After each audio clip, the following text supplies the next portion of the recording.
Hey Trump, you are the ruthless psychiatrist. You still haven't gotten to know Iranians. Do you know who Iranians are? The ones who with their children. Seenaa keessatti warri Giriikii, Mongoolonnii fi empaayiroonni gurguddoon dachee kanaa Iraaniin weeraruuf yaalanii turan. Garuu dhumarratti cichoominaa fi tooftaawwan faarsotaatiin hundi isaanii cabanii deebi'an. Faarsonni taphattoota waraanaa warra jalqabaatiin isaan dirree waraanaa irratti qofa osoo hin taane sammuu diinaa keessatti loluun sirriitti beekuun. Har'a Roobii Ebla 8 2026 seenaan Baha Giddu-galeessaa guutummaatti garagalee jira. Guyyoota 40 waraanni dheekkamsa seenaa jedhamee Ameerikaa fi Israa'eliin labsamee har'a xumura hin eegamnee fi addunyaa warra dhiyaa salphisee tokkoon goolabamee jira. Tiraamp ulaagaa Iraan keessee fudhachuun lola dhaabuuf murteessee jira. Iccitii jabaa fi injifannoo Seena-Qabeessa kanaa isin dhageessisuuf qindeeffannee dhiyaannee jirra. Addunyaan sagalee lallabaa fi adannoo Pirezidaantii Tiraamp qofaa dhagaa turte. Inni Tiwiitara irra taa'ee qaroomina Iraan guutummaatti lafarraa nanaqaa dachee isaanii daaraanan godhaa jechuun addunyaa dhiphisaa ture. Garuu faajjiin dhugaa fi iccitiin waraana kana xumure sagalee guddaa Ameerikaa osoo hin taane callisaa xiinsammuu fi gootummaa namicha Iraaniin lafa jala taa'e qajeelchuu tokko ture. Namichi kunis Hogganaa Haaraa warraaqsa Islaamaa Iraan Mujtabaa Khaameneeyyiidha. Namni kun akkamitti lolicha xumure iccitii isaa qabannee jirra. Pirezidaantiin Tiraamp kaameraa dura dhaabbatee seenaa Ameerikaa keessatti lola lubbuu baraaruu isa gootummaa fi ajaa'ibatee geggeessineerra.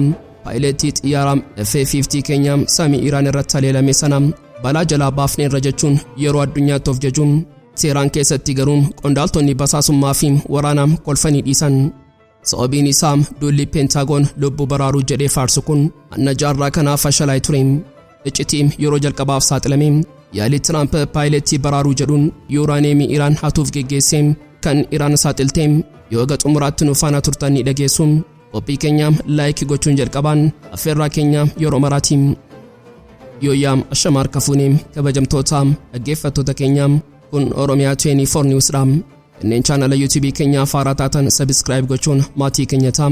Qophiin keenya namoota hedduu biraa akka ga'uuf like share gochuun waliif qooduun dagatinaa.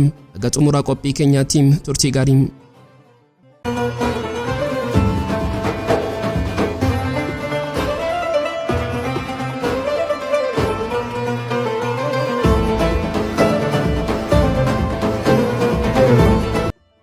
Dacheen Faarsim isheen gaarreen Zaagroosii fi Alboorziin haguugamtee seenaa dhala namaa keessatti iddoo addaa qabdi. Waggoota 2500 dura yeroo Saayiraas inni guddaan yookaan Saayiraas the Great empire addunyaa isa jalqabaa ijaareerraa eegalee uummanni kun waan tokkoon beekamaa jilbeenfachuu diduun qaroomina dippiloomaasii fi obsa daangaa hin qabne. Seenaa keessatti warri Giriikii, Mongoolonnii fi empaayiroonni gurguddoon dachee kana dhuunfachuuf yaalanii turan.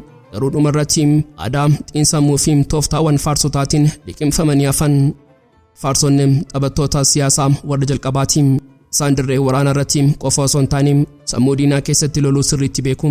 Iddaan isaanii inni bara 1979 warraaqsa Islaamaatiin dho'ee dhiibbaa warra dhiyaa jala hin gallu of dandeenye dhaabbannaa kan jedhu onneen dhaloota har'aa keessatti hidda gadi fageeffatee jira. Waggoota 40f uggura dinagdee waraana qilleensaa fi lafoo dhandhamanis uummanni kun akkuma sibiilaa ibiddaan qoramee caalaatti jabaatu. Har'a sadarkaa addunyaan dhiibbaa isaanii sodaattuu fi ragaa baasurra gaanii jiru. Har'a Roobii Ebla 8 2026 seenaan Baha Giddu-galeessaa guutummaatti garagalee jira. Guyyoota 40f waraanni dheekkamsa seenaa jedhamee Ameerikaa fi Israa'eliin labsame har'a xumura hin eegamnee fi addunyaa warra dhiyaa salphisee tokkoon goolabamee jira. Yeroo Pirezidaantiin Tiraamp halkan walakkaa duraa yoo ulaa Hormuz banuu baattan dachee keessan gara bara dhagaatti deebisna jedhee xiyya dhumaa darbatu. Iraan irraa deebiin dhufee boombii osoo hin taane labsii injifannoo isa xumuraati.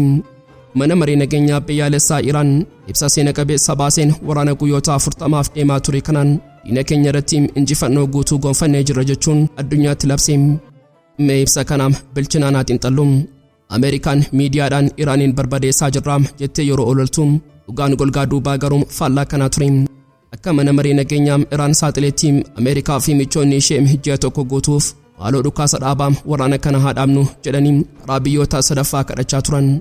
Garuu hoggantoonni Iraan ejjennoo seena-qabeessaa faarsota sana qabatanii hanga galmi keenya guutummaatti fiixa ba'utti hanga sodaan diinaa dachee keenyarraa buqqifamee baduutti waraanni kun hin dhaabbatu jedhanii didan. Tiraamp guyyaa fi sa'aatii yeroo kutan Iraan ammoo sa'aatiin keessan nuuf gatiin qabu sa'aatii waraanaa kan murteessu nudhaam jechuun cichoominaan dhaabbatte. Har'a uummanni Iraan obsaam aarsaa fi misaa'ilota isaa warra lafa jalaatiin Ameerikaa dadhabina seenaa keessa galchee madaalii nageenyaa fi siyaasaa Baha Giddu-galeessaa haaraa ijaaree jira. Amma waraanni dirree gara minjaala dippiloomaasiitti ce'ee jira. Jimaata dhufuu magaalaa Islaamabaad Paakistaan keessatti waraqaan seenaa haaraa ni mallatteeffama. Paakistaan biyya dhibbaa fi obbolummaa islaamummaa qabdu jidduu seentuun araara kana taatee jirti. Muummichi ministeeraa Paakistaan dhugaa guddaa tokko Teeraaniif dabarsee jira. Ameerikaan afaaniin yoo isin doorsistellee qabatamaan garuu ulaagaa keessan isa guddaa fudhattee jilbeenfatteetti.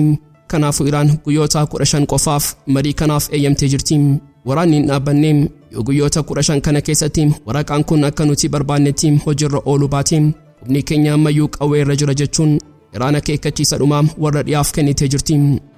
Injifannoon waraana guyyoota 40 kanaa maal fa'aa akka ta'an yeroo tarreeffaman namni kamiyyuu empaayerii Ameerikaa akkamitti akka cabee hubachuu danda'a. Iraan qabxiilee 10 kan waadaa injifannoo jedhamu dhiyeessitee jirti. Inni jalqabaa fi addunyaa raasee dhimma ulaa Hormuuzii. Kanaan booda dooniin kamiyyuu ujummoo dhiigaa addunyaa kanarraa yeroo darbu eeyyamaa fi to'annoo humna waraanaa Iraan jala ta'a.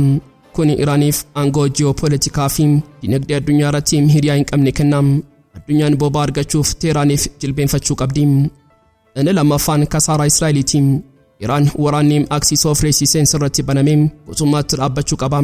Akkasumas aggaameen guutummaa xiyyeeffannoo seenaa keessatti kufaatii ta'uusaa mirkaneessina jettee jirti. Kana jechuun Falastiin, Lebaanos, Yemanii fi Iraaq kanaan booda eegumsa guutuu Iraan jalaa seenaniiru jechuudha. Inni sadaffaanii fi onnee Pentaagoon cabse ammoo Baha Giddu-galeessaa irraa Ameerikaa buqqisuudha. Loltoonni lolaa Ameerikaa hundi uffatalee isaanii kanneen galoo galaana Arabaa Iraaqii fi naannichatti ijaarratan dhiisanii akka guutummaatti ba'an dhiyeessitee jirti. Kuni xumura gooftummaa Ameerikaati. Dabalataan injifannoon kun dinagdee Iraan isa waggootaaf ukkaamameef hafuura kennee jira. Uggurri addunyaa kamiyyuu kan Ameerikaas ta'e kan dhaabbata enerjii atoomikaa idil addunyaa yookaan mana marii nageenyaa UN guutummaatti akka ka'u qabeenyi Iraan inni biyya alaatti dhorkame doolaara biiliyoonaan lakkaa'amu hundi akka gadi lakkifamuu fi waraana kanaaf Ameerikaan kafaltii kasaaraa guutuu akka kafaltu dirqisiifamteetti. Wanti hunda caalaa immoo qabxiileen kunniin hundi murtii mana marii nageenyaa dhaabbata mootummoota gamtoomaniitiin akka ragaa seeraatti akka ragga'u dirqisiisee jira. Waraanni kun addunyaaf barumsa cimaa kennee jira. Inni xiyyaara ammayyaawaa raadarii fi dooniiwwan gurguddoo qabaachuu danda'a. Garuu uummanni seenaa ofii beekuun kan dachee isaa jaallatuu fi obsaan diina ofirraa ittisuu danda'u. Dhumarratti teekinooloojiin injifata. Iraan Ameerikaa wajjin mariif kan teessu amantii dhabdee ta'uu labsitee jirti. Nuti waraqaarraa mallattoo keessanitti namannu hojii lafarraan madaallaa. Yoo dogoggora xiqqoo agarsiisan misaalonni keenya ammayyuu walqaaboof qophiidha jetti. Dacheen Faarsim har'aa injifannoo dippiloomaasii fi waraanaa isa xumuraan dhandhamaa jirti. Baha Giddu-galeessaa inni haaraan isa Ameerikaan itti ajajju osoo hin taane isa Teeraan madaallii isaa eegduu har'aa ifatti dhalatee jira. Tiraamp waraanaa eegaluu danda'ee jira. Garuu xumura isaa kan barreessitee Iraan taatee jirti. Addunyaan amma marii Islaamabaad bakka humni warra dhiyaa itti jilbeenfatee waraqaa injifannoo mormitootaa itti mallatteessuun ijaam ajaa'ibsiifannaan eegaa jirti. Halkan dukkanaa yeroo addunyaan hargansuu ishee kuttee dho'iinsa misaayilaa fi xumura biyya tokko eegaa turte sana keessaa masaraa White House Ameerikaa fi holqa lafa jalaa Teeraan gidduutti tapha seenaa dhala namaa keessatti hin argamne tokkotu taphatamaa ture. Addunyaan sagalee lallabaa fi dhaadannoo Pirezidaant Tiraamp qofa dhagaa turte. Inni Tiwiitara irra taa'ee qaroomina Iraan guutummaatti lafarraa nanaqaa dachee isaanii daaraan godha jedhee addunyaa dhiphisaa ture. Garuu faajiin dhugaa fi iccitiin waraana kana xumure sagalee guddaa Ameerikaa osoo hin taane callisaa xiinsammuu fi gootummaa namicha Teeraan lafa jala taa'ee qajeelchu tokko ture. Namichi kunis Hogganaa Haaraa warraaqsaa Islaamaa Iraan Mujtabaa Khaameneeyyiidha. Meeguuqii sobaa miidiyaalee warra dhiyaa uffisan kana saaqni iccitii dhiigaa fi daqiiqaawwan maraatummaa kan gabaasni basaasummaa Aksiyoos saaxilee haa ilaallu. Yeroo waraanni dheekkamsa seenaa ji'a tokko guutee Ameerikaan abdii kutattee fi xiyyaaronni ishee lafa Iraan irratti caccabu eegalan Pentaagoon tarkaanfiidhumaa isa bu'uuraalee Iraan guutummaatti barbadeessuuf qophii xumuree ture. Loltoonni Ameerikaa ajaja dhukaasaa eegaa turan. Garuu yeroo kana Mujtabaa Khaameneeyyiin inni gadda du'a abbaa isaa Alii Khaameneeyii keessa jiru diinummaa fi basaasummaa Israa'el isa ajjeesuuf ija bobaasu jala of eegam tapha dippiloomaasii addunyaa raasu tokko jalqabeem. Mujtabaan akkamitti waraana kana hoogganeem. Kun iccitii teekinooloojiin Ameerikaa doolaara biliyoonaan lakkaa'amu salphisedha.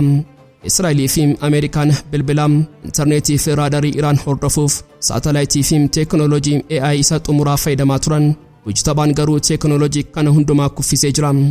Inni bilbila hin fayyadamne, intarneetiin tuqne, akkam aksiyoo saaxileetiin mujtabaan namoota fiigduu warra amanaman fayyadamuun waraqaa harkaan barreeffaman qofaam bakka inni dhokatirraa gara garee marii dippiloomaasiitti ergaa ture. Teekinooloojiin Ameerikaa inni addunyaa to'atu waraqaa harka mujtabaa kanaan jilbeenfatee jira. Eenyumtuu eessa akka inni jiru yookaan maal akka yaadu dursuu hin dandeenye. Waraqaa inni ergu kun ministeera dhimma alaa Iraan Abbaas Araghchiif humnaa fi onnee kennaa ture. Araghchiin ajajaa mujtabaa kanaan jeneraalota eegdota warraaqsaa warra aariidhaan boba'anii Ameerikaa haa barbadeessinu jedhan amansiisee akka isaan tooftaa nagaa fi injifannoo siyaasaa kana fudhatan godhe. Chaayinaanis gama isheetiin kuni carraa keessanii madaalii addunyaa garagalchuuf karaa kana fayyadamaa jechuun gorsaa turte. Gama Waashingitanii fi michoota isheetiin maaltu ta'a ture. Guyyaa wiixataa guyyaa jeequmsaa fi aarii ture.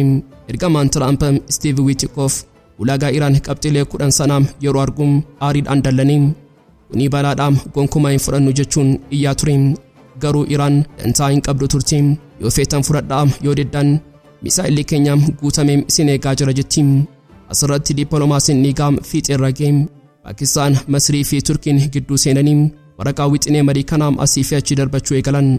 Yeroo kana hunda keessaam namichi hunda caalaa dhiphatee fi dhoqqee keessatti hafee tokko jira. Inni ammoo Biniyaamin Netanyahuudha. Netanyahuun waraanni kun harka isaa ba'e. Ameerikaan Iraaniif jilbeenfachuuf akka deemtu yeroo argum sodaan rommuu eegale. Daqiiqaawwan dhumaa kanneen waraana addunyaa qabsiisuu yookaan dhaabuu danda'an yeroo dhiyaatan garuu Tiraamp inni kasaaraa diinagdee rukutamuu xiyyaarota isaa fi humna misaayilaa Iraan ijaan argee fedhannoo biraam hin qabu ture. Tiraamp daqiiqaa dhumaa irratti Netanyahuutti bilbilee waraanni kun xumurameeraam atiis of qabiim jedhe. Achumaan ajajaan waraanaa Paakistaan Jeneraal Asim Muniiritti bilbiluun waliigaltee sana fudhanneerraam jedhee labse. Wanti hunda caalaa nama ajaa'ibu Tiraamp ergaa isaa Tiwiitara irratti maxxansee daqiiqaa 15 qofa booda ajajni dhaabbadhaa loltoota Ameerikaa guutuuf darbe. Ameerikaan isheen bara dhagaatti sin deebisna jechuun dhaadachaa turte. Waraqaa harka Mujtabaa Khaameneeyii barreeffamee dura dhaabbachuu dadhabdee harka kennatti. Mujtabaa Khaameneeyii namichi abbaa isaa dhabee diinaan marfamee holqa dukkanaa keessa taa'ee ture. Ija jabinaa fi sammuu qarateen madaalii waraanaa Baha Giddu-galeessaa guutummaatti garagalchee jira. Ulaan Hormuz to'annoo Iraan jala seenee jira. Ulaagaaleen 10 kanneen Ameerikaa salphisan raggaasifamanii jiru. Masaraa White House keessatti Pirezidaantiin Tiraamp kaameraa dura dhaabbatee seenaa Ameerikaa keessatti duula lubbuu baraaruun isa gootummaa fi ajaa'ibaa ta'e geggeessineerra.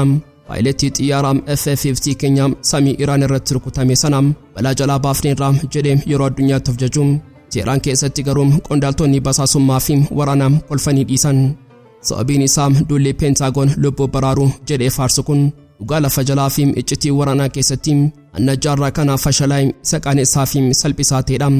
Mi'a guggii sobaa Tiraamp fi CIA'n uffisan kanaan ija xiinxalaa waraanaa ji'oogiraafii fi xiinsammuutiin saaqnee iccitii dhiigaa fi maraatummaa dachee Isfaan keessatti ta'e haa ilaallu. Dhugaan hadhooftuu fi tuffiin Peentaagoon addunyaaf qabu asirratti saaxilamaa innis ji'oogiraafiidha. Ameerikaan paayileetiin xiyyaaraa F-50 inni rukutame naannoo gaarreen kibba dhiyaa Iraan kutaam Kogiliyoo'ee fi Boyer Ahmad jedhamu keessatti kufee jettee gabaase. Kuni dhugaadhaan garuu waraanni addaam xiyyaaronni fe'umsaa gurguddoon C-130 fi helikoophiteroonni Ameerikaa yeroo halkan dukkanaa da'oo godhatanii lafa Iraan bu'an naannoo paayiletichi kufee kanaan hin dhaqne. Isaan kan qubatan magaalaa Isfaaniidha. Isfaanii fi bakki paayiletiin kufee fageenya kiiloomeetira 100 lakkaa'amutu gidduu jira. Magaalaan Isfaan ammoo wiirtuu onnee piroojeektii niwukileeraa Iraaniiti. Holqaawwan gadi fagoo fi gaarreen dhagaa jalaa kuusaa yuuraaniyaamii 160 qulqullaa'e kan dhaabbanni Inerjii Atoomikaa idil addunyaayyu achi jiraachuu isaa shakkutu argama. Tiraamp waraana dheekkamsa seenaa jedhuun warshaalee irra keessaa rukutee yuuraaniyaamii dhabamsiisuu yeroo dadhabu tooftaa xumuraa fi isaa maraatummaa tokko baafatee yoo boombiin barbadeessuu dadhabne komaandoo Deeltaa Foorsii erginee yuuraaniyaamii sanaa holqaa baasnee atuu qabna. Dubbeemaan ministeera dhimma alaa Iraan Ismaa'eel Baaqa'iin xurree shiraa kana yeroo saaxilu Ameerikaan paayiletii baasuu dhufnee jettiin duula Hanna Yuuraaniyaamii geggeessuuf yaaltee fashaltee jirti jedham. Ameerikaan ofii isheetiifum tooftaa gowwoomsuuf fayyadamneerra. Xiyyaarota baay'ee fi jeequmsa elektirooniksii bakka adda addaatti bobbaasneerra jettee amantee jirti. Kuni Iraaniin burjaajessuun xiyyeeffannoo waraanaa Iraan gara bakka paayiletichi kufeetti akka garagaluu godhanii isaan ammoo dhoksaatti xiyyaara C-130 Isfaan bu'anii Yuuraaniyaamii hatuufi. Garuu Ameerikaan wanta guddaa tokko dagatte. Eegdonni warraaqsaa Islaamaa Iraanii fi tikii basaasummaa Faarsii warra waggoota 2000 tapha siyaasaa taphachaa guddatedha. Raadariin Ameerikaa samii to'achuu danda'a garuu dacheen Iraan ija uumamaa qabdi. Yeroo koomaandoonni Ameerikaa xiyyaara 136 irraa Isfaan keessatti bu'an holqa Yuuraaniyaamii cabsuuf qajeelan wanti isaan eeggachaa ture. Yuuraaniyaamii osoo hin taane kiyyoo ibiddaa isa dhumaati. Ajajoonni waraanaa Iraan shiraam siyaa'ii kana duraanuu dammaqanii eegaa turan. Duulli Hanna Yuuraaniyaamii Ameerikaa daqiiqaa muraasa keessatti gara duulaa maaloo lubbuu keenya nuuf oolchaatti jijjiirame.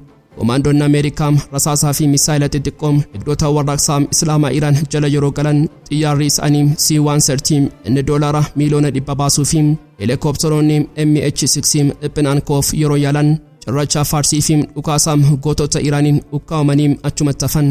Ameerikaan iccitii teekinooloojii ishee harka Iraan akka hin seenneedhaaf xiyyaara ofii isheetiin ofuma isheetiif samiirraa boombii roobsitee gubuuf dirqamte.